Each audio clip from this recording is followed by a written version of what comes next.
புசியானந்த் வந்து கேட்கல, ரொம்ப முற்றிலுமா மறுத்துடுறாங்க. ஏன்னா இவங்க தான் அங்கே வந்து ஃபோக்கஸ் லைட் வச்சிருக்காங்க. அதனால அவங்களுக்கு அதுதான் வந்து தேவைப்பட்டிருக்கு, அந்த ஃபோக்கஸ் லைட்டுக்குள்ள வரணும். இன்னொன்று என்னன்னா, இப்போ சமீபத்தில் வந்த ஒரு வீடியோல என்னன்னா, அந்த ஜென்ரேட்டர் ரூமுக்குள்ள ஒரு ஒரு மீடியா வேன் ஒன்று வந்திருக்கு. அப்போ வந்து தடுப்பு, இப்போ அது வந்து இவரை வந்து ஃபுல்லாக கவர் பண்ணணும், இப்படியெல்லாம் அவங்க இருந்ததுனால ஒரு அனுபவம் இல்லை இவங்களுக்கு. வந்து பெரிய ஒரு விஜய்க்கு வந்து இப்போ எந்த அனுபவமும் கிடையாது, அரசியல் கூட்டங்களோ இல்லை வேற ஏதோ பெருசா அவர் வந்து ரசிகர்களை ரொம்ப ரொம்ப அடிக்கடி சந்திச்சுக்கிற ஒரு அனுபவமும் விஜய்க்கு இல்லை. கிட்ட பேசின ஒரே ஒரு விஷயம் என்னன்னா, அவர் வேலிச்சாம்பரம் பகுதியை சேர்ந்தவர். அவர் எங்களை சொன்ன என்னன்னா, வண்டி வந்தோடனே நீங்க எல்லாரும் சேர்ந்து ஒரு மனித சங்கிலியா வண்டியை சுத்தி நிக்கணும் அப்படின்னு மட்டும் தான் சொன்னாங்கன்னு கேட்டேன். சரி, எதுக்குங்க வண்டியை சுத்தி நிக்க சொன்னாங்க, அதுக்கான காரணம் ஏதாவது சொன்னாங்களான்னா சொல்லல, வண்டியை சுத்தி நின்னுக்கோங்க, நாங்களாம் நினைச்சிட்டோம் சரி மக்கள் எதுவும் முண்டி அடிச்சுட்டு வந்துடக்கூடாதுன்றதுக்காக வண்டியை சுத்தி நிக்க சொன்னாங்க. தவிர நம்ம இந்த கரூர் விஷயத்த பேசுறதுனாலயே நாமக்கல் நடந்த அந்த சம்பவம் வந்து உண்மையே வரமாட்டேங்குது மக்கள் மன்றத்துல. அங்கேயும் வந்து 100க்கும் மேற்பட்டவர் மயங்கி விழுந்திருக்காங்க. ரொம்ப உயிருக்கு ஆபத்தான நிலையில 2 பேர் வந்து கோயம்புத்தூர் மருத்துவமனையில சேர்க்கப்பட்டிருக்காங்க. அது நமக்கு நம்மளுமே இப்படித்தானே, ஒரு இறப்பு தான் நம்மளை கூடுதலா வலியை ஏற்படுத்துதோ அதை நோக்கி தான் நம்ம கவனம் போகுது.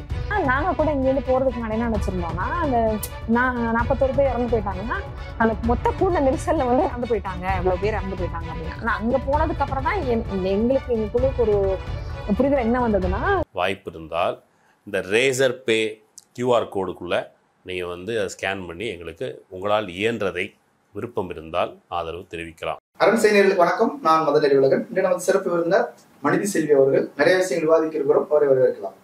வணக்கம். விஜய் கரூர் பயணம், அதை ஒட்டி நடந்த ஒரு துயர சம்பவம் ஒரு பெரிய பாதிப்பை ஏற்படுத்தியிருக்குது, எல்லாருக்கும் அது தெரிஞ்ச விஷயம் தான். மறுநாளே ஒரு உண்மை குழு ஒன்று வந்திருந்தது, அதுல சதி இருக்குதுலாம் அவங்க சொல்லிட்டு வந்தாங்க. நீங்க ஒரு உண்மை குழு போயிருக்கிறீங்க, உண்மையிலே அங்க சதி நடந்ததா, என்ன நடந்தது, மக்கள் என்ன நினைக்கிறாங்க? இல்ல, நாங்க வந்துட்டு சதி நடந்ததா, அங்க மக்களை நாங்க பெரும்பாலும் பாதிக்கப்பட்ட இறந்து விட்ட குடும்பங்களை தான் அதிகமா சந்திச்சு முடிஞ்சது. பாதிக்கப்பட அதுவே நீண்ட நேரம் எடுத்துக்கிட்டது. அதனால காயப்பட்டவங்க இல்லை பலமா பாதிக்கப்பட்டவங்கள நாங்க 2-3 பேரை தவிர சந்திக்கல. அப்புறம் அங்க இருக்கக்கூடிய மற்ற தொழிற்சங்க பிரதிநிதிகள், வணிகர் சங்கம் சேர்ந்தவங்க, கடை அந்த பகுதியில கடை வச்சிருந்தவங்க எல்லாரையும் நாங்க பரவலாக சந்திச்சு பேசினதுல ஒண்ணு வந்து நாங்க உறுதியா சொல்ல முடியுது, இதுக்கு பின்னாடி வந்து சதியும் இல்லை, உள்நோக்கமும் கிடையாது. எந்த உள்நோக்கமும் சதியும் இல்லை. அது வந்து ஒரு தவிர்க்கப்பட்டிருக்க வேண்டிய, கண்டிப்பா தவிர்த்திருக்க கூடிய ஒரு விபத்து அப்படிதான் விபத்து தான் பாக்குறோம். ஆமா. ஆனா என்னன்னா, இதை வந்து ஒரு முன்கூட்டியே, பொதுவான விபத்துனா என்ன சொல்லுவோம்னா எதிர்பாராமல் நடக்கிறதுக்கு அந்த பேர் சொல்லுவோம். இதுக்கு என்ன பேருன்னு எனக்கு வந்து சொல்லணும்னு தெரியல. ஆனா தவிர்த்திருக்க முடியுமா, தவிர்த்திருக்க முடியும். அது வந்து தாவேகா கட்சி வந்து முறையாக விஷயங்களை அதுக்கு முன்னவே திட்டமிட்டு கையாண்டிருந்தாலும், காவல்துறையும் வந்து கூடுதலாக கவனம் செலுத்தி இருந்தாலோ இவ்வளவு இழப்புகளை நம்ம வந்து சந்திச்சிருக்க வேண்டிய அவசியமே இல்லை. ஆனா உள்நோக்கமா சதியும் இல்லைன்றது நாங்க அங்க பேசிட்டு இருந்த விஷயத்துல இருந்து எங்களால உறுதியா சொல்ல முடியும். ஆனா இன்னொன்னு சொல்றாங்க இல்லையா, காவல்துறை நினைத்திருந்தால் அவர் தடுத்திருக்க முடியும், ஏன்னா நிகழ்ச்சி ரத்து செய்யறதுக்கு கூட அவங்களுக்கு அதிகாரம் இருக்குது, அப்படிதான் எழுதி வாங்கிட்டு தான் வந்து அவங்க வந்து அனுமதி கொடுத்துருக்காங்க. அப்படிங்கும்போது ஒரு விஷயம் நமக்கு தெளிவா தெரியுது, விஜய் அவருடைய கட்சிக்காரர்கள் பொறுப்பா நடந்துக்கல, திட்டமிடல, அவங்க வேணும்னு தாமதமா வராங்களோ அல்லது சூழ்நிலை காரணமா தாமதமா வராங்களோ, ஆனா புறநிலை இப்படித்தான் இருக்குது, பிரச்சனை இப்படிதான் இருக்குதுன்றது காவல்துறைக்கு தெரியும், அரசுக்கு தெரியும். அவங்க நினைச்சிருந்தா அதை தடுத்திருந்திருக்கலாமே, அந்த நிகழ்ச்சியை ரத்து பண்ணியிருந்திருக்கலாம்ல, ஏன் செய்யல, அப்படி ஒரு கேள்வி வருது. இல்ல, நாங்க அங்க போய் எல்லாட்டையும் கேட்ட அளவுல என்ன சொல்றாங்கன்னா, விஜய் வண்டி வர்றதுக்கு முன்னாடி ராஜ்மோகனோட வண்டி முதல்ல அனௌன்ஸ் பண்ணிட்டு போகுது, அதுக்கப்புறம் தான் வராரு, உள்ள வந்துடுறாரு. மக்கள் என்ன சொல்றாங்கன்னா, அது வரைக்கும் வண்டி வர வரைக்கும், ராஜ்மோகன் வண்டி வந்து கடக்கும் போது வரைக்கும் இவ்வளோ பெரிய நெரிசலோ இவ்வளோ பெரிய சிக்கலோ அங்க இல்லை அப்படின்னு சொல்றாங்க, உறுதியா சொல்றாங்க. எல்லாருமே சொல்றாங்க, இறந்து வீட்டு எல்லா வீட்லயுமே நாங்க அவங்க வீடியோவும் காமிக்கிறாங்க, வெறுமனே வாய் வார்த்தையாக சொல்லல. மக்கள் வந்து ஆட்டம் பாட்டமா இருந்திருக்காங்க, கொண்டாட்டமா இருந்திருக்காங்க, செல்ஃபி எடுத்திருக்காங்க. இப்ப பொதுவா வந்து இந்த செல்ஃபி எடுக்கிற பழக்கம் இருக்கு இல்லைங்களா. ஆமா, மிக குறிப்பாக குரு விஷ்ணு அப்படின்ற அந்த குட்டி பையன் ஒரு பிள்ளை, அது வந்து 1.25 வயசுல இப்ப இறந்துருச்சு இல்லைங்களா. அந்த குட்டி பையனுக்கு வந்து அவங்க குட்டியா அந்த மஃப்லர் ஒண்ணு போட்டு விட்டுருக்காங்க, விஜய் கட்சிக்குடைய அந்த மஃப்லர். சோ அந்த ஒரு குட்டி பிள்ளை அதை போட்டிருந்தது அப்படின்னு உடனே என்ன பண்றாங்கன்னா, எல்லாரும் அதை தூக்கி வச்சுட்டு வந்து செல்ஃபி எடுத்திருக்காங்க, போட்டோ எடுத்திருக்காங்க. அவங்க வந்து அந்த வேலிச்சாமிபுரம் அந்த நடந்ததுல இருந்து ஒரு 500 மீட்டர் 700 மீட்டர் தான் அவங்க வீடு. அவங்க 5 மணி அந்த மாதிரி நேரத்துல தான் அங்க வந்திருக்கிறாங்க அவங்க. நான் ஏன் இதை சொல்ல வரேன்னா, அப்ப அது வரைக்கும் இவ்வளோ பெரிய நெருக்கடி, இவ்வளோ பெரிய நெரிசல் வந்து அது வந்து ஏற்படல. அப்ப அதனால வந்து காவல்துறை வந்து சரி இது வந்து இவ்வளவு சிக்கலாக தூரம் இறப்பு வர அளவுக்கு போகாதுன்னு அப்படின்னு வந்து அவங்க நினைச்சிருக்கலாம். ஆனா நம்ம என்னன்னா, அவங்க எல்லாருமே சொன்னது என்னன்னா, விஜய் வண்டி வரும்போதுதான் நிறைய பேர் வந்து போலீஸ் வந்து உள்ள வந்தாங்க. அது வரைக்கும் வந்து போலீஸ் உள்ள வரல அப்படின்றதா சொல்றாங்க. ஓரளவு போலீஸ் வந்திருந்தா அந்த அந்த சுத்தி உள்ள இடம் இருக்குல்ல, அவர் பேசுறதற்கு குறித்த ஒரு இடம் இருக்குல்ல, அதை சுத்தி முதலையே வந்து காவல்துறை நிறைய இருந்ததுன்னா இந்த நெரிசலை அவங்க வந்து எப்படி கையாளணும், எப்படி வந்து ஒழுங்குபடுத்தணும் அப்படின்ற விஷயத்தை அவங்க வந்து திடீர் நெரிசல் ஏற்பட்டாலும் அதை செஞ்சிருக்கலாம் அப்படின்றதா நம்மளோடது. சோ இதை தடை செய்ய வேண்டிய ஒரு அவசியத்தை முதல்ல வந்து அவங்க முன்னுணரல. சொல்றாங்களே, டிஎஸ்பி சொன்னாரு, எஸ்பி சொன்னாரு, சார் ஒரு 500 மீட்டர்லாம் கூட கிடையாது, 70-80 மீட்டர் தான், அவ்வளவுதான் அது. ஆமா, ஏன்னா அந்த ராஜ்மோகன் வண்டி வந்துட்டு போகுது இல்லைங்களா, வண்டி வந்துட்டு போனோடனே அவங்களுக்கு என்ன தெரியுதுன்னா அடுத்து விஜய் வண்டி வந்துரும்ன்றத அவங்க உடனே உண்டி அடிச்சு முன்னாடி வராங்க. அதை பார்த்ததுக்கு அப்புறம் தான் காவல்துறை என்ன சொல்றாங்கன்னா, கொஞ்சம் முன்னாடியே நீங்க வந்து பேசிட்டீங்கன்னா அந்த அந்த இடத்துல குழு இருக்கிற கூட்டம் இருக்குல்ல, அது இவர் பேசிட்டு நகர்ந்துட்டாருன்னா அப்புறம் கலைஞ்சிரும்ல அப்படின்ற எண்ணத்துல அவங்க வந்து வலியுறுத்திருக்காங்க. ஆனா வந்து அதை புசியானது வந்து கேட்கல, அவர் வந்து முற்றிலுமா மறுத்துடுறாங்க. ஏன்னா இவங்கதான் அங்க வந்து ஃபோக்கஸ் லைட் வச்சிருக்காங்க, அதனால அவங்களுக்கு அதுதான் வந்து தேவைப்பட்டிருக்கு, அந்த ஃபோக்கஸ் லைட்டுக்குள்ள வரணும். இன்னொன்னு என்னன்னா, இப்ப சமீபத்துல வந்த ஒரு வீடியோல என்னன்னா, அந்த ஜெனரேட்டர் ரூமுக்குள்ள ஒரு ஒரு மீடியா வேன் ஒன்று வந்திருக்கு. அப்போ வந்து தடுப்பு, அப்ப அது வந்து இவர் வந்து ஃபுல்லா கவர் பண்ணணும், இப்படி எல்லாம் அவங்க இருந்ததுனால ஒரு அனுபவமின்மை இவங்களுக்கு வந்து பெரிய ஒரு, விஜய்க்கு வந்து இப்போ எந்த அனுபவமும் கிடையாது, அரசியல் கூட்டங்களோ இல்ல வேற ஏதோ பெருசா அவர் வந்து ரசிகர்களை ரொம்ப ரொம்ப அடிக்கடி சந்திச்சுக்கிற ஒரு அனுபவமும் விஜய்க்கு இல்லை. இப்போ அந்த அனுபவமின்மை இருக்குல்ல, ஒரு அனுபவமின்மையோட வெளிப்பாடுதான் இது. ஒரு அனுபவமிக்க தலைவராக இருந்திருந்தால் அவங்க அதை முன்னுணர்ந்து இப்படி சொல்றத கொஞ்சம் கவனிச்சு கேட்டு கட்டாயமாக அந்த இடத்துல நிறுத்தி பேசியிருப்பாங்க. அதனாலதான் நம்ம திரும்பி திரும்பி சொல்றோம், இது வந்து தாவேகா கட்சி தான் வந்து இதுக்கு முதன்மை பொறுப்பு, விஜய் தான் இதற்கான முதன்மை பொறுப்பேற்க வேண்டும் அப்படின்னு நம்ம சொல்றது. விஜய்க்கும் உள்நோக்கம் கிடையாதுல்ல, ஸ்டாலின் அவர்கள் சொன்ன மாதிரியே எந்த தலைவரும் விரும்ப மாட்டாங்க அது தான் கூட்டத்துல வந்து ஒரு பலியாகணும்னு, அதனால அது நமக்கு புரியுது. ஆனாலும் இது முன்னுணரக்கூடிய ஒரு ஆளுமை பண்பு அவர்கிட்ட இல்லைன்றது குற்றம் தானே. ஒரு முன்னுணரணும்ல, ஒரு காவல்துறை வலியுறுத்துது. இப்ப யாருமே சொல்லல நான் போயிட்டேன்னா பரவாயில்ல, காவல்துறை வலியுறுத்தியும் அதை கேட்காம அங்க போனது அப்படின்றது, போன உடனே அந்த சம்பவம் நடந்ததுக்கு அப்புறமும் அவர் கூட இருந்த ஒரு பாதுகாவலர் சொல்றாரு வந்து கிரௌட் வந்து பர்ஸ்ட் ஆகுது அப்படின்னு பதட்டப்பட்டு சொல்றாரு. உடனே இவரு பக்கத்துல வந்து பேசவா வேணாமான்னு கேக்குறாரு. கிரௌட் பர்ஸ்ட் ஆகுதுன்னு சொன்னா அது என்ன பண்ணும் என்னன்ற, ஏன்னா அந்த அளவுக்கு கூட அவருக்கு வந்து ஒரு அக்கறை இல்லை. அது அவரை பொறுத்தளவுக்கு அது ஒரு சினிமா ஷூட்டிங் தான், அப்படிதான் இருக்கிறாரு. அவரை பொறுத்தளவுக்கு அது சினிமா ஷூட்டிங் வேற. அதுதான் திரும்பி திரும்பி நம்ம என்ன பேச வேண்டியது இருக்குன்னா, ஒண்ணு அரசியல் அனுபவமின்மை, இன்னொன்னு மக்கள் மேல அக்கறை இருந்ததுன்னா, ஒருத்தர் இப்படி சொல்றாருன்னா என்ன ஏதுன்னு ஒரு பதட்டம் வரும், அந்த பதட்டத்துல என்ன பர்ஸ்ட் ஆகுது எங்க, அந்த மாதிரி எல்லாம் எதுவுமே அவர்கிட்ட இல்லையே, எந்த வெளிப்பாடு அவர்கிட்ட நம்ம பார்க்க முடியாது. பேசவா வேணாமான்னு கேட்கிறாரு, உடனே வந்து பேசலாம்னு வேற சொல்றாங்க. அது இது இது என்ன அப்போ இவங்கதான் நம்ம வந்து பொறுப்பேற்றுக்க வேண்டியது முழுக்க முழுக்க விஜய் தான் அதுக்கு பொறுப்பேற்றுக்கணும், தவைக்கா கட்சி நிர்வாகிகள் தான் இதுக்கு வந்து பொறுப்பேற்றுக்கணும் கட்டாயமா. இப்போ அந்த ஒரு பெரிய நெருக்கடி ஏற்பட்டுச்சு, நிறைய பேர் மயக்கம் போட்டுட்டாங்க, இறந்துட்டாங்கன்னு அப்போ வரைக்கும் செய்தி வரல. மயக்கம் போட்டு விடுறாங்க, இவர் கண்ணு முன்னாடி நடக்குது, சில ஒரு கட்டத்துக்கு மேல இவரை நிறுத்திட்டு கிளம்பிடுறாங்க. ஆனா அதுக்கு பிறகு மரணம்ங்கிற மாதிரி செய்திகள் வருது. ஆனா நாங்க வந்து கரூர் எல்லைக்கு வெளியே வெயிட் பண்ணிட்டு இருந்தோம், காவல்துறையிட்ட அனுமதி கேட்டோம், நாங்க உள்ள வரலாமா, வந்து நாங்க வந்து ஹெல்ப் பண்ணணும், எங்க கட்சிக்காரங்க வேலை செய்யணும் அப்படிலாம் கேட்டோம்.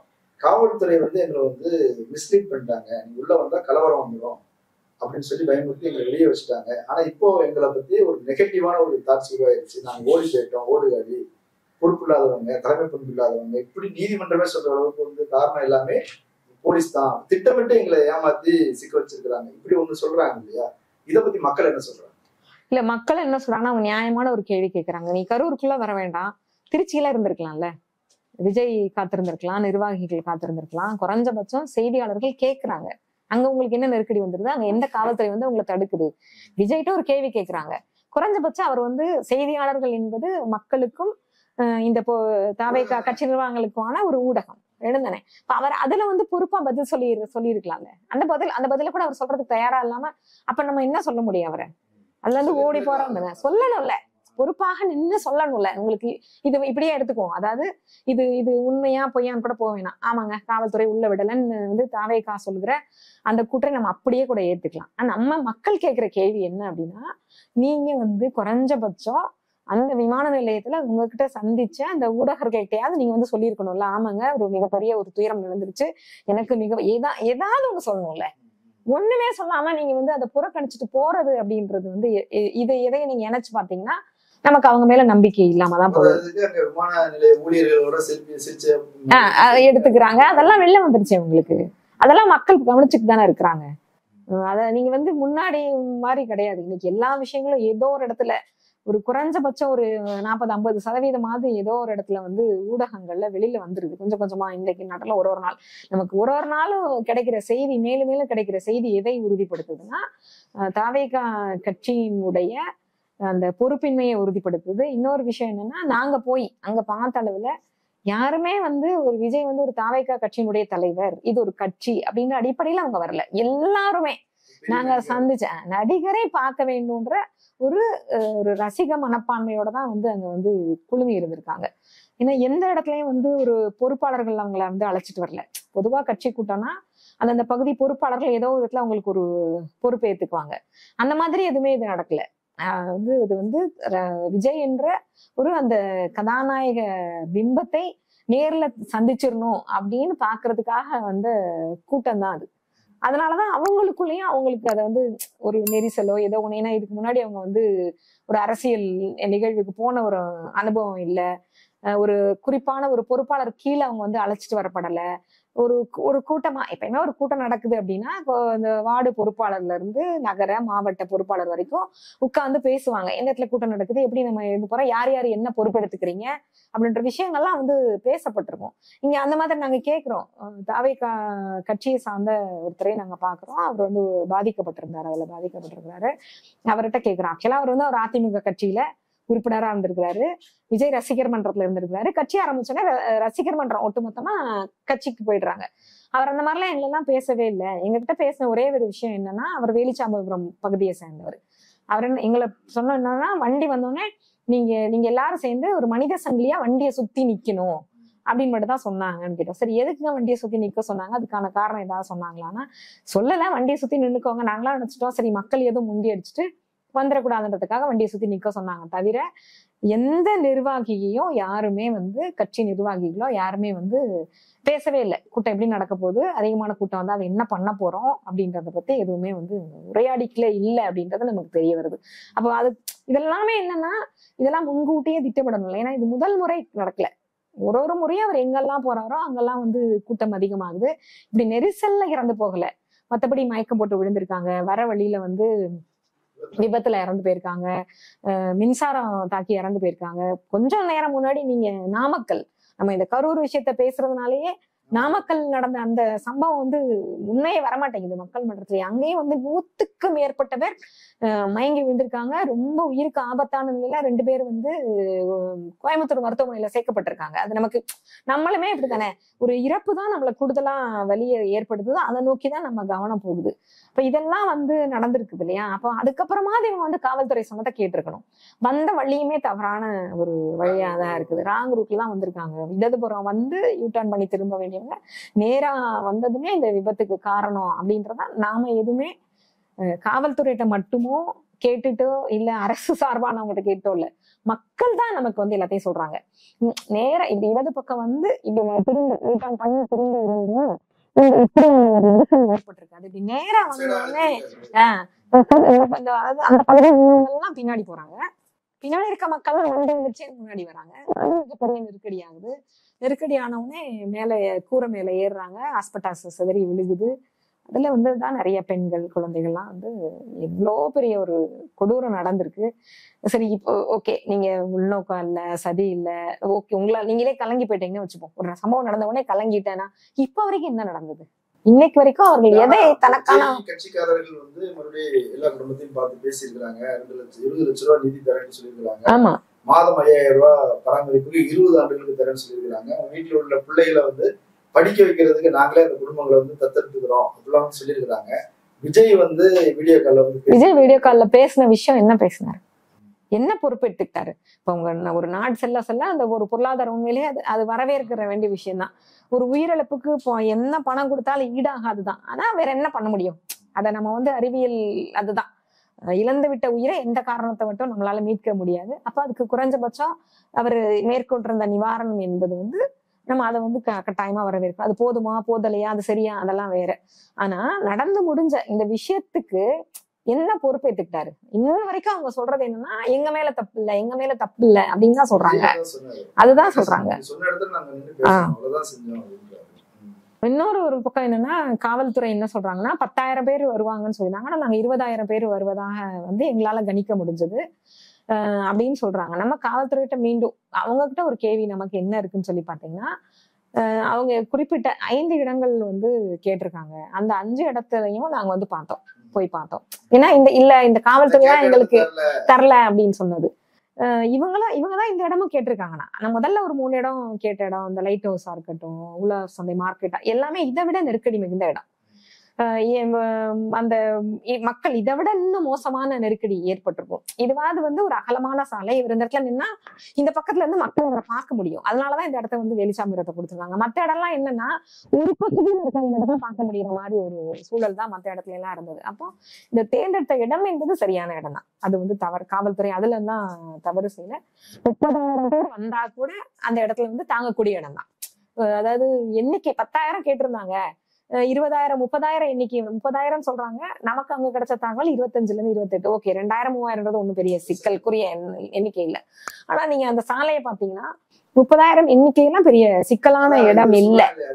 கரூர் டு ஈரோடு சாலை. ஆமா, அந்த சாலையில நீங்க எவ்வளவு தூரம், ஆமா கட்டாயமா 30,000 எண்ணிக்கை பிரச்சனை இல்ல. பிரச்சனை ஏன்னா நாங்க கூட இங்க இருந்து போறதுக்கு முன்னாடி என்ன நினைச்சிருந்தோம்னா, அந்த 41 பேர் இறந்து போயிட்டாங்கன்னா அந்த மொத்த கூட நெரிசல்ல வந்து இறந்து போயிட்டாங்க, இவ்வளவு பேர் இறந்து போயிட்டாங்க அப்படின்னா. ஆனா அங்க போனதுக்கு அப்புறம் தான் எங்களுக்கு எங்க குழுக்கு ஒரு புரிதல் என்ன வந்ததுன்னா, இறந்தவங்க எல்லாமே அதை சுத்தி விஜய் வண்டி நின்ன இடத்த சுத்தி தான் அதிகம் பேர் இறந்திருக்காங்கன்ற அப்படின்ற செய்தி எங்களுக்கு அங்க போய் தான் தெரிஞ்சது. அப்பதான் நாங்க திரும்பி நாங்க முதலே வந்துட்டு எதுல என்ன நாம போன நோக்கமே என்னன்னா, என்னது இவ்வளவு கொடுமையா இருக்கு, 2 பேர் வந்து கருத்தரித்த பெண்கள் 2 பேர் வந்து இறந்து போயிருக்காங்க, இத்தனை குழந்தைகள் இறந்து போயிருக்காங்க, பெண்கள் இறந்து போயிருக்காங்க, என்னன்னு போய் கேட்கணும். இனிமே ஒண்ணு நடக்கிறதுக்கு என்ன நடந்ததுன்னு நம்ம போய் நேரா, ஏன்னா வேற செய்திகள் வருது, அவங்கவுங்க சார்புல இருந்து அவங்கவுங்க பேசுறாங்க. அப்ப நம்ம நேர்ல போய் தெரிஞ்சுக்கணும்னு தான் நாங்க போனோம். அந்த அடிப்படையில தான் நம்ம போனோம். அப்பதான் தெரிஞ்சது அந்த சுத்தி தான் அந்த அடர்த்தியும் வண்டி இப்படி வந்து அதை வந்து ஒழுங்குபடுத்துறதுக்கே இவங்கிட்ட வந்து முன்னக்கூடியான முன்னேற்பாடான திட்டம் இல்லது. ரசிகர்களாக வந்ததுனால ஒரு அரசியல் கட்சியினரா வந்திருந்தா அமைப்பு வடிவம் இருந்திருக்கும், அவங்களுக்கு ஒரு அனுபவம் இருந்திருக்கும். இதெல்லாம் தான் அதுக்கு வந்து காரணம். இன்றைக்குமே இவர்கள் தவறை இவர்களால் உணர்ந்து கொள்ள முடியாது. மீண்டும் மீண்டும் இந்த தவறை செய்வாங்க. தவறு என்பது வந்து நடந்துருச்சு, அதுக்கு முதல்ல பொறுப்பேற்றுக்கிட்டு வந்து அப்ப அதுக்கு முதல்ல வந்து தன் பக்கம் என்ன தவறு நடந்தது அப்படின்றத உணரணும். அதை மக்கள் மன்றத்துல அந்த பொறுப்பை வந்து முன்வைக்கும் போதுதான் அடுத்த கட்டமாக கூட இவங்க வந்து ஒழுங்குபடுத்தி நகருவாங்க. ஆனா இவங்க திரும்பி செந்தில் பாலாஜியோட சதி அப்படின்ற அளவுக்கு பின்னாடி போய் யாரோ பிளேட வச்சு முதுக கிழிச்சாங்கன்ற செய்தி, இந்த செருப்பை எரிஞ்ச விஷயத்த பத்தி நம்ம பக்கத்துல இருக்கவங்ககிட்ட கேட்டோம். அவங்க என்ன சொன்னாங்கன்னா, இல்லைங்க சத்தம் போட்டாங்க, சத்தம் கேட்கல, மயங்கி விழுகுறாங்க தண்ணி இல்லாம. அப்போ வேற இன்னும் இல்ல. அதனால அவங்க என்ன பண்றாங்கன்னா, ஒரு அந்த கவன ஈர்ப்புக்காக வீசினாரு. பக்கத்துல இருக்கவங்க எல்லாம் தெளிவாவே சொல்றாங்க. ஆனா அதையே வந்து இவங்க குறி வச்சு சொல்றது அப்படியெல்லாம் இல்ல. அதாவது ஒரு குடும்பத்துல நீங்க பாத்திருப்பீங்க, ஒரு 28 வயது பெண் அம்மா இறந்துட்டாங்க. சாய் ஜீவனா, சாய் லட்சுமி, எனக்கு அவங்க அம்மா பேர் நினைவுல இல்ல. 2 குழந்தைங்க. அவங்க அந்த வீட்டுல அவங்க அப்பா, அந்த குழந்தைங்களோட அப்பா சொல்றாரு, ராஜ்மோகன் வண்டு நகர்ந்ததுக்கு அப்புறம் வந்து கொஞ்சம் நெருக்கடி அதிகமாயிடுச்சு. கட்ட வண்டியில அவரோட குழந்தைங்க, பக்கத்துல இருக்க குழந்தைங்களாம் விளையாடிட்டு தான் இருந்திருக்காங்க. எப்போ வரைக்கும் நீங்க சொல்றீங்க, விஜய் வர்றதுக்கு ஒரு 15 நிமிஷத்துக்கு முன்னாடி வரைக்கும் அந்த கட்ட வண்டியில தான் விளையாடிட்டு இருந்திருக்காங்க. ராஜ்மோகன் வண்டி வந்துட்டு போன கொஞ்ச நேரத்திலேயே நெரிசல் அதிகமாயிட்டு ஒரு ஏதோ அலறல் சத்தம் கேக்குது. அதனால ஒரு ஆம்புலன்ஸ் அந்த இடத்துல கிராஸ் ஆகுது. கட்ட நெருக்கடி வந்து கட்ட வண்டியில 2 பிள்ளைங்க, அவர் பிள்ளைங்க கீழே விடுறாங்க, தூக்கி விடுறோம். விஜய் வந்து வரதுன்ற அந்த லேசாதான் நான் பார்த்தேன், வண்டியை கூட முழுசா பார்க்கல, என்ன நடந்தது தெரியல, மிகப்பெரிய நெருக்கம் ஆயிடுச்சு அப்படின்னா வந்து அவர் வந்து சொல்றாரு. ஆனா இவ்வளவு மக்கள் சொல்றாங்க, நாங்க போனதை சொல்றாங்க, வந்து விஜய் 10 வருடம் சொல்லியிருப்பாங்க. வந்து உள்வாங்கணும் அப்படின்னா தவறுக்கு பொறுப்பேற்காத எந்த யாருமே வந்து தலைவராக இருக்கவே முடியாதுங்க. தவறுக்கு முதல்ல வந்து பொறுப்பேற்கணும். பொறுப்பேற்காதான் நீங்க வந்து தலைவர். நீங்க அப்படி சொல்றீங்க. ஆனா இந்த சம்பவத்துக்கு பிறகு விஜய்க்கு அனுதாப அலை உருவாயிருச்சு, ஆதரவு அதிகமாயிருச்சு, பாதிக்கப்பட்ட குடும்பமே இன்னும் விஜயை வந்து நேசிக்கிறாங்க அப்படின்னு ஒரு ஒரு கருத்துருவாக்கம் வந்து நடக்குது. ஊடகங்களே அதை வந்து அதை ப்ரொமோட் பண்றாங்க அப்படிங்கும் போது அதுல உண்மை இல்லாம இருக்காது இல்லையா? இல்ல சில பாதிக்கப்பட்ட குடும்பத்தை சேர்ந்த சிலருக்கு வந்து விஜய பொறுத்தவரைக்கும் அவருக்கு வந்து தலைவர், கதாநாயகன். அவங்க இந்த சமூகத்தை ரட்சரிக்க வந்து ஒரு கதாநாயகனா அவங்க பாக்கும்போது அவங்களால வந்து வெளிப்படையாக அவர் மேல வந்து ஒரு குற்றத்தை சுமத்த முடியல. இன்னொன்னு, ஒரு ரசிகரா அவரை பார்க்க போனது இல்ல, அந்த இடத்துல வந்து அவங்க குற்ற உணர்ச்சியில இருக்கிறாங்க. ஆமா, அந்த குற்ற உணர்ச்சிக்கு உங்களுக்கு இருக்கு. என் குழந்தைய இழந்திருக்காங்க, நிறைய அந்த குழந்தைய இழந்திருக்காங்க, தன்னுடைய இளைஞரை இழந்திருக்காங்க, 2 குழந்தை இறந்திருக்கு, 1 குழந்தை இறந்திருக்கு. அந்த இடத்துல அவங்களுக்கு குற்ற உணர்ச்சி மேலோங்கி இருக்கு. ஒரு ரசிகனா பார்க்க போனாலும் ஒரு குற்ற உணர்ச்சி மேல. இதே ஒரு கட்சிக்காரரா போயிருந்தா தனைய மேல கோவம் வரும், தான் கட்சி மேல கோவம் வரும். நான் வந்து உன்னை பார்க்க வந்தல, நீ தானே எனக்கு பொறுப்பேற்றுக்கணும் அப்படின்னு வந்து ஒரு கட்சிக்காரராக உணர்ந்தாலும் கட்டாயம் கோவம் வரும். கட்டாயம் வந்து வெளியில சொல்றாங்களோ இல்லையோ, கட்சிக்குள்ளையாவது இன்னைக்கு வந்து அவங்க வந்து அந்த குரலை எழுப்பியிருப்பாங்க. அதுக்கான ஒரு விவாதம் என்று நடைபெற்றிருக்கும். இவங்க ரசிக மனப்பான்மை போனதுனால இவங்க வந்து தன்மையிலான ஒரு குற்ற உணர்ச்சியில அதிகமா இருக்காங்க. இது வளைஞ்ச உடனே நிச்சயமாக அவங்க வந்து அந்த உண்மையை உணரும் பொழுது இவங்க வந்து இப்போ வந்து அந்த சிபிஐ குழு என்ன அளவுக்கு உண்மையை சொல்லுமா என்னன்னு தெரியல. ஒருவேளை அவர்கள் வந்து எந்த சார்பும் இல்லாம நடந்தது அறிக்கை வந்ததுன்னா கட்டாயமா நம்ம வந்து ஏன்னா ஒரு ஒரு ஒரு காலம் எடுத்துக்கிட்டு அவங்க வந்து சந்திக்கிறாங்க இல்லைங்களா, அவங்க வந்து உண்மையை சொல்லுவாங்க. அதை வந்து அந்த குழு வந்து நமக்கு அந்த உண்மையை சொல்லுமா என்னன்னு தெரியல. எப்பயுமே குற்ற உணர்ச்சி இருக்கும் பொழுது தன் மீதான பழிதான் அவங்க முதல்ல போட்டுக்குவாங்க. காரணம் இதுக்கு மேல வந்து 2ஆவதான் வரும், அது கட்டாயமா வெளியில வரும். விஜய் கட்சிக்காரர்களை பார்த்து பேசிக்கிறீங்க, அவங்களுடைய மனநிலை? நாங்க ஒரு 2 பேர் தான் கட்சிக்காரர்களை சந்திக்க முடிஞ்சது. அவங்களோட மனநிலை என்னவா இருக்குன்னா, இன்னும் கொஞ்சம் முறையா வந்து கட்சி வந்து நடத்தி இருக்கணும் நினைக்கிறாங்க, கட்டாயம் நினைக்கிறாங்க. பொறுப்பு இருக்குன்னு நினைக்கிறாங்க. ஏன்னா நாங்க கேக்குறோம்ல, உங்களை இதுக்கு முன்னாடி கூப்பிட்டு பேசினாங்களா, ஏதாவது நடந்ததா அப்படின்னு கேட்டா இல்லைங்க எங்களை பேசல. வெளிச்சாபுரம் பகுதியில இருக்கிற அந்த கட்சிக்காரங்களையாவது அவங்க வந்து கூட்டி வந்து பேசியிருக்கோம், நடந்தா என்ன ஆகும், என்ன நடக்கும், இவ்வளவு கூட்டம் இருக்கு இந்த இடத்துலன்னு. யாரையுமே பேசல அப்படின்னா. இங்க மட்டும் இல்ல, நாங்க அது போயிட்டு வந்ததுக்கு அப்புறம் கொஞ்சம் நாமக்கல்ல இருக்கிறவங்களே சில பேரை தொடர்பு கொண்டு பேசணும். அங்கேயுமே இது மாதிரியான பெரிய அளவுல ஒரு கட்சிக்காரங்களை வந்து பெரிய அளவுல ஒரு இதெல்லாம் இல்லை. அவங்களுக்கு வந்து விஜய பார்த்து பேசணுன்றதுலாம் ரொம்ப விருப்பமா இருக்கு. அதுக்கெல்லாம் வாய்ப்பே கிடையாது. அவர் ஒருபோதும் இது வரைக்கும் கட்சி நிர்வாகி அதாவது அந்த பகுதியில இருக்கிற கட்சிக்குன்னு இவங்க பொறுப்பாளர்கள் வச்சிருக்காங்களே, கட்சி வடிவம் முழுமையா இருக்கா இல்லையோ, ஏதோ ஒரு இடத்துல ஒரு செயலாளர் இருக்காரு, இந்த புறநகர் செயலாளர், இந்த செயலாளர், நாமக்கலுக்கே 2 செயலாளர்கள் இருக்காங்க. ஏன்னா இதெல்லாம் நாங்க கரூருக்கு போயிட்டு வந்ததுக்கு அப்புறம், இந்த சம்பவத்துக்கு அப்புறம் தான் நாம அதுக்குள்ள போறோம். இதுதானே நமக்கு மேலோங்கி நிக்குது. அதை இன்னைக்கு வந்து இந்த சில ஊடகங்கள் வந்து உடஞ்ச அந்த பிம்பத்தை திரும்பி திரும்பி மேலும் ஒட்ட வைக்கிற ஒரு செயலை வந்து செஞ்சுட்டே இருக்காங்க. இது வந்து மிகப்பெரிய தவறு. இல்ல, அது ரொம்ப மோசம் தாங்க. அவங்க இன்னைக்குன்னு இல்லை, அது பல ஆண்டுகளாக ஒவ்வொரு ஊடகமும் இன்னைக்கு வந்து ஒரு முதலாளிகளால நடத்தப்படுது. ஒவ்வொரு முதலாளிகளும் தாங்களுக்கு சார்ந்த ஒரு அரசியல் கட்சி பின்னணியோட தான் வந்து இருக்கிறாங்க. அவங்க அதை தீர்மானிக்கிறவங்களாவும் இருக்காங்க. இப்ப எந்த ஊடகத்திலையும் வந்து நீங்க வந்து அந்த பொதுவா நடுநிலைமைன்னு சொல்லுவோம்ல, நடுநிலைமைன்னு ஒண்ணு இல்லைனாலும் நடுநிலைமை என்பது என்னன்னா பாதிக்கப்பட்டவங்க பக்கத்துல நிக்கிறது. அதுதான் நடுநிலைமை. நடுநிலைமைக்கு வேற அர்த்தம்லாம் இல்ல, இந்த பக்கம் ஒரு ஓட்டு போடு, அந்த பக்கம் ஒரு ஓட்டு போடும் இல்ல. நடுநிலைமை என்பது என்னன்னா, நீ உன்னோட சார்பெல்லாம் எடுத்து வச்சுட்டு பாதிக்கப்பட்ட பக்கத்துல நிக்கணும். அதுதான் சார்பற்றுன்னு நம்ம சொல்றது. சார்பற்றுன்னு சொல்றது எந்த சார்பு இல்லாம இருக்கிறது அல்ல. சார்பற்று என்பது சொல்வதோ, இந்த நடுநிலைமை என்பதோ எது நியாயமோ அதன் பக்கம் நிக்கிறதா. அந்த மாதிரி யாராவது வந்து இது வரைக்கும் ஏதாவது ஊடகத்துல இருந்தாங்கன்னா அவர்கள் வெளியேற்றப்படுற கொடுமையை தான் நம்ம இது வரைக்கும் பார்த்திருக்கோம். பெருமளவு இங்க கோலோச்சி கொண்டு இருக்கிற இந்த சின்னதா இந்த யூடியூப் அப்படின்னு வந்ததுக்கு அப்புறம் தான் இதுக்கு மாற்றான சில விஷயங்கள் வந்து நம்ம வந்து பார்க்க முடியுதே ஒழிய, பெரிய பெரிய ஊடகங்கள் எதுவுமே வந்துட்டு அது தனக்கான ஒரு சார்போட தான் இயங்குது. அவங்களுக்கு கொடுக்கப்பட்ட அந்த அஜெண்டால தான் அவங்க வந்து இயங்குறாங்க. அதனால இன்ன வரைக்கும் வந்து பிரச்சனையோட மையத்தை பேசுவதற்கு எந்த ஊடகமும் தயாராக இல்லை. அவங்க மக்களும் வந்து ஏதோ ஒரு இடத்துல அவங்க நினைக்கிறபடி வந்து கட்டி போட்ட வைக்கிறதாதான் இருக்கு. உடைந்த அந்த பிம்பத்தை திரும்பி திரும்பி எடுத்து எடுத்து வச்சு ஒட்ட வச்சுக்கிட்டு இருக்க ஒரு வேலையை ஊடகங்கள் திறமையா செய்யறாங்க. இந்த சுப்ரீம் கோர்ட்ல போய் இந்த எஸ்ஐடி ரத்து செய்யப்பட்டது, இங்க உள்ள நீதிமன்றம் வந்து விமர்சிச்சது, இதெல்லாமே வந்து அவங்க மொத்தமா இன்னும் சொல்ல போனா தனிநபர் விசாரணையை கூட நிறுத்தி வச்சிருக்கிறாங்க. அருணா ஜெகதீசன் ஆணையத்தோடு நிறுத்தி வச்சிருக்கிறாங்க. இதெல்லாம் பத்தி இப்ப நான் விஜய் ரசிகர்கள்ட்ட கட்சிக்காரர்கள்ட்ட பேசும்போது கிட்டத்தட்ட தீர்ப்பு வந்துருச்சு, விஜய் ஜெயிச்சிட்டாரு, சுப்ரீம் கோர்ட்ல விஜய்க்கு ஆதரவா தீர்ப்பு வந்துருக்குது, இப்படித்தான் வந்து புரிஞ்சு வச்சிருக்கிறாங்க. நீங்க நான் பார்த்ததுல சொல்றேன், இப்ப நீங்க களத்துக்கே போயிட்டு வந்துருக்கீங்க, அங்க உள்ளவங்க இந்த இதெல்லாம் ரத்து செஞ்சது, விசாரணை ரத்து செஞ்சது, சுப்ரீம் கோர்ட் வந்து அதன் மீதான விமர்சனமும் இருக்குது, சிபிஐ விசாரணைன்னு போட்டு அதுக்கு மேல ஒரு முன்னாள் நீதிபதியை போட்டுக்கிறாங்க, அவருக்கு கீழே 2 IPS போட்டுக்கிறாங்க. இதெல்லாம் பத்தி என்ன புரிதல் வச்சிருக்கிறாங்க? அதாவது ஓரளவு அரசியல் தெரிஞ்சவங்க, நீண்ட காலமாக இந்த தேர்தல் இல்ல அரசியல் இதை கவனிச்சுட்டு இருக்க அவங்க இப்ப தொழிற்சங்க பிரதிநிதிகள் எல்லாம் இருக்காங்க, பல்வேறு தொழிற்சங்க பிரதிநிதிகள் இருக்காங்க. நாங்க ஒருத்தரை வந்து பார்க்கல, வேற வேற அரசியல் கட்சி சார்பற்ற தொழிற்சங்க பிரதிநிதியையும் பார்த்தோம், வணிகர் மக்களையும் பார்த்தோம், வழக்கறிஞர்களையும் பார்த்தோம். அவங்க பொதுமக்கள்லயே ஓரளவு அரசியல் நுணுக்கம் தெரிஞ்சவங்க கேட்கிற கேள்வி எல்லாம், இது எப்படி உச்ச நீதிமன்றம் ஒரு அரசு தமிழ்நாடு அரசு போட்ட ஒரு ஆணையத்தை கலைப்பதற்கு அப்படிலாம் உடனே கலைச்சிட முடியுமா அப்படின்னு கேக்குறாங்க. அப்படி வந்து வாய்ப்பு இருக்குதா அப்படின்னு கேக்குறாங்க. கேட்டா அப்படியான வாய்ப்புகள் இல்லை.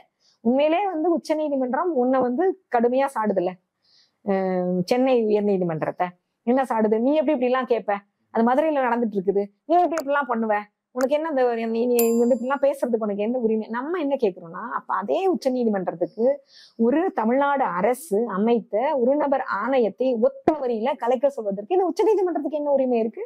அது வந்து நம்ம மாநில உரிமையில மீண்டும் மீண்டும் இங்க தலையிடுறதா வந்து செய்யுது. அப்படி வந்து ஒரு தனிநபர் ஆணையத்தை கலைக்கணும் அப்படின்னா அதற்கு சரியான காரணங்களை உச்ச நீதிமன்றம் முன் வச்சிருக்கணும். ஏதாவது காரணம் முன் வச்சிங்களா? சம்பந்தப்பட்ட அருணா ஜெகதீசன் வந்து சார்புள்ளவரா இருக்கிறாருன்னு ஏதாவது ஒரு செய்தி இருக்கா? இல்ல இந்த தேவைக்காக இந்த ஆணையம் தேவையில்லை அப்படின்னு எந்த காரணத்தையும் உச்ச நீதிமன்றம் சொல்லல. காரணமே இல்லாம ஒரு அரசு நியமித்த ஒரு ஆணையத்தை கலைப்பதற்கு, ஒத்த வரியில கலைப்பதற்கு இந்த உச்ச நீதிமன்றத்துக்கு என்ன உரிமை இருக்கு? இது ரசிகர்களா இருக்க மக்களுக்கு தெரியல. ஏன்னா மீண்டும் இந்த தாவேகா கட்சியும் இவங்களும் என்ன சொல்றதுன்னா, அவங்கள பொறுத்த நீதி வென்றுச்சு. இது வரைக்கும் அவங்க பார்த்ததெல்லாம் என்னன்னா, உச்ச நீதிமன்றம் தான் உயர்ந்தபட்சது, அதை தாண்டி எதுவும் இல்லை. அப்படித்தானே வந்து நம்ம வந்து காமிச்சிருக்கிறோம் சினிமால. அப்போ அது என்ன சொல்லிடுச்சுன்னா, ஆணையத்தை கலைக்க சொல்லி புதுசா ஒரு விசாரணை குழு தான் ஒண்ணு போட்டிருக்கே ஒழிய, இதுவே அவங்களுக்கு என்னன்னா தமிழ்நாடு அரசு வச்ச ஆணையத்தை கலைச்சிருச்சு. அப்போ விஜய்க்கு வந்து வெற்றி.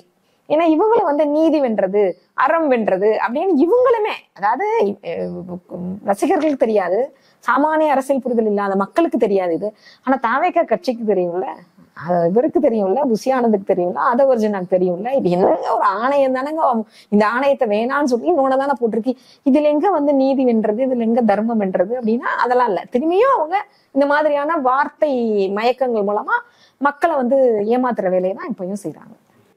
விஜய்க்கு ஆதரவாக பிஜேபி கட்சிக்காரர்கள் எல்லாம் களமிறங்கி பேசுறாங்க. எச்ராஜா வரைக்கும், ஜோசப் விஜய்னு சொன்ன எச்ராஜா வரைக்கும் களத்துல வந்து பேசுறாங்க. இந்த எடப்பாடியே தலைமை தாங்கி விஜய்க்கு ஆதரவா போற கூட்டங்கள் எல்லாம் பேசுறாரு. இன்னைக்கு சட்டமன்றத்திலயும் விஜய்க்காக வாதாடுறாரு. ஆனா இது தொடர்ந்து நடந்துகிட்டு இருக்குது இல்லையா? அப்போ ஏடிஎம்கே காரங்களும் பிஜேபி காரங்களும் விஜயை வந்து அப்படியே அரவணைக்கிறாங்க, பாதுகாக்கிறாங்க. இந்த மாதிரி விஷயங்கள் எல்லாம் மக்களுக்கு பார்க்கிறாங்க. கண்டிப்பா வந்து அதுல விஜய் கட்சியினருக்கே வந்து அதுல உடன்பாடு இல்லாம இருக்கு.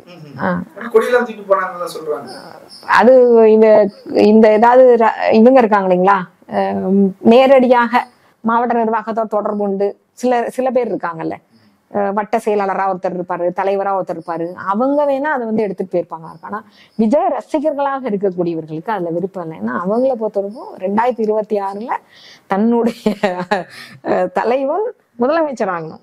இதுக்கு பிஜேபியோட போனாலோ எடப்பாடியோட போனாலும் வேலைக்கு ஆகாது. அவங்க வந்து வேணா துணை முதலமைச்சர் பதவி வேணா கொடுக்கலாம், வேலைக்கு ஆகாது. இப்படியே சொல்றாங்க, வேலைக்கு ஆகாது. அதனால வந்து இதுல எல்லாம் அவங்களுக்கு வந்து விருப்பம் எல்லாம் கிடையாது. தனியானிக்கு வந்து விருப்பப்படுறாங்க, ஜெயிச்சிருவாங்க நம்புறாங்க. அதாவது நம்ம ஒரு மட்டும் கவனிக்கணும், ரசிகர்களாக தான் போனாங்க, ரசிக மனப்பான்மையோட தான் போனாங்க, கட்சிக்காரங்க தான் போகலாங்கட்டாலும் அதுல இருக்க ஒரு கணிசமான பேர் இன்னைக்கு அவங்களுக்கு வந்து நிறைய பேருக்கு அதுல வாக்களிக்கிறதுக்கான வயது வராதவங்களா இருக்காங்க. 17, 15 வயது, 9 வயது குழந்தைங்கள. ஆமா, அவங்கதான் இருக்காங்க. அதை தாண்டி இருக்க ரசிகர்கள்ல ஒரு கணிசமான எண்ணிக்கை கண்டிப்பா அவருக்கு வாக்களிப்பாங்க. அதை வந்து குறைவா எடை போட்டுறக்கூடாது. ரசிகருக்காக தான் போனாங்க, கட்சியா போகாட்டாலும். ஆளுமை இல்ல, அவர் வந்து ஓடி போயிட்டாரு, 20 நாளா செயல்படவே இல்லை, என்ன பண்றாங்கன்னே தெரியல, இப்படியான ஒரு சூழலையும் கூட அவங்க வந்து எதிர்மறையா பார்க்கலையா? இல்ல, அவங்க அதுலதான் சொல்றேன், அந்த அவங்களுக்கு ஏற்பட்டிருக்க அந்த பிம்பம் இருக்குல்ல, அந்த பிம்பத்தை தனக்கு தானே உடைச்சுக்க அவங்க விரும்பல.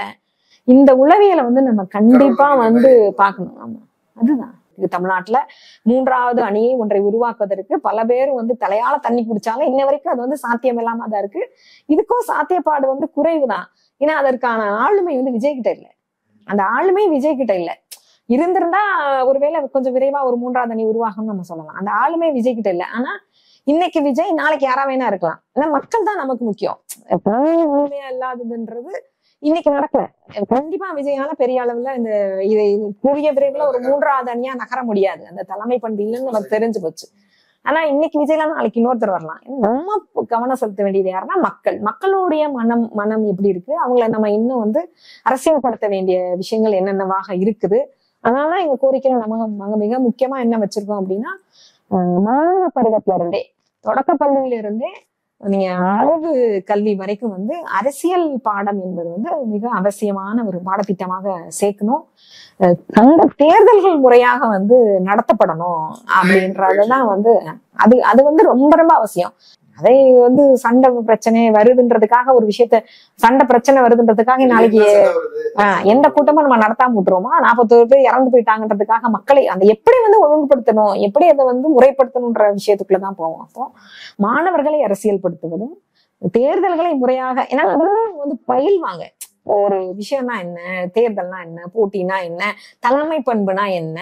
விஜய் எப்படி வந்து ஒரு ரசிகரா இருக்கிறவங்க வந்து முதலமைச்சர் ஆக்கணும்னு அவனுக்குள்ள எப்படி ஒரு ஆசை வருது, ஒரு கனவு வருது. அப்ப அவனுக்கு முதலமைச்சர் பதவினா என்ன, தலைமை பதவினா என்ன, கதாநாயகன்னா யாரு, திரைனா என்ன, சினிமானா என்னன்ற தெரியல. அதை சேர்ந்த ஒரு பாடத்திட்டம் கண்டிப்பா வந்து கொடுக்கப்படணும் அப்படின்றதான் நம்மளோட ஒரு கோரிக்கையில முக்கிய கோரிக்கையா நாங்க வைக்கிறோம். நிறைய தகவல்கள் சொல்லியிருக்கீங்க. மக்கள் அதை பரிசீலிக்கட்டும், முற்போக்காளர்கள் கூடுதலாக பரிசீலிக்கட்டும். கலந்து கொண்டு கருத்துக்களை பகிர்ந்து. நன்றி. மற்றொரு விருந்தினருடன் சந்திக்கலாம். நன்றி.